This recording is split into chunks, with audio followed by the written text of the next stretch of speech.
Hey everybody, welcome back. Mike from Spectre Comics. Today I'm going to show you a very simple, quick and easy way to create screen static with Photoshop. Now why would you even want to do this? Well, in my comics I have a lot of scenes where characters talk to each other FaceTime style through a monitor. And when I do this, I like to have the character that's actually on screen to look a little staticky and grainy as if they were being displayed on a monitor. Now my comics are black and white, so we're going to do a simple gray static for this example. However, this would easily work with color if you were using, if you had color comics or a color drawing and wanted to do the same effect. The effect works the same. So before I show you how to do this technique, let's look at a quick example of what this actually looks like on a finished page.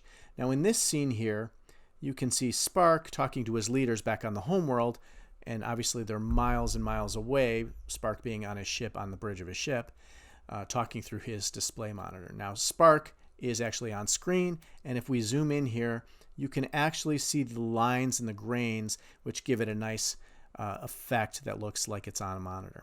So let's do an example of what this would actually look like. And here is a scene where Spark is talking to Prox. Prox is on screen. He's on another part of the ship, and he's on screen. So I want to depict him as having the static. So let's do that. Now the first thing we do is I have, again, all the lines here are separated on different layers. The layer that the screen is on, I want to be below that layer. So I know the screen is on this layer, so I'm going to pick an area to create a new layer below that. And then I'm going to select a simple gray color from the color picker. So let's pick kind of a warm mid-range gray, and then I'm going to just select an area with the marquee tool, and I'm going to gray this area out with the paint bucket. And now you'll notice that on this layer it's all filled in with gray. So the next thing I want to do is I want to go up to my filter and go to sketch and select Conte Crayon. And that's going to bring up a dialog box here with some sliders. And you can play with these sliders here. So you got foreground level, background level, scaling, and relief. And this will give you various adjustments for how big you want the grain, how much variation you want in the grain. And you can just kind of play with the sliders, and you can see it changing as I'm sliding these here.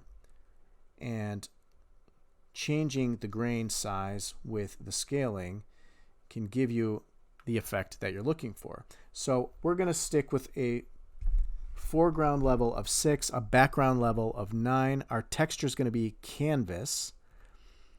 Scaling is 193, but you can go larger. And you can also, we're going to actually scale this up when we get the grain on the page. And then our relief is going to be set to 15, and our light is at top. So we're going to hit OK, and it's now going to change that gray box that we created into the static. The next thing I'm going to do is reduce the opacity to about 55. Let's try 60 here. And now you can see that I've got that grain effect. But because the screen that Prox is on is at an angle, I kind of want to play with that and get it a little more angled as if it was the same angle as the monitor. Well, we can easily do that by transforming the box here. So we're going to just use the marquee tool and select the box. I'm going to go to the marquee tool, right click, and we're going to transform. We're going to free transform. And now we're going to pick skew. And now I can pick the grab boxes and just play with the angle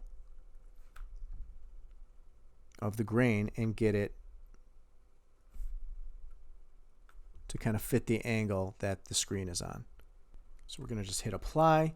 The next thing we're going to do is, because this box now of static is below the layers of the monitor, I'm going to go ahead and just erase the areas that aren't on the monitor. So I can use the polygonal marquee and just select around.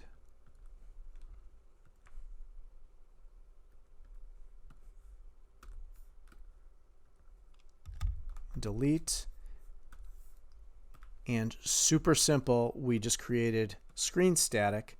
Now Prox is depicted on screen, and the nice effect that it does is it actually lightens the black lines of Prox. So if I turn it off, you see he's got full black lines, but because I've got the transparent gradient, I reduce the opacity of the static, you can see it kind of lightens the blackness to a gray, and he looks very digital there.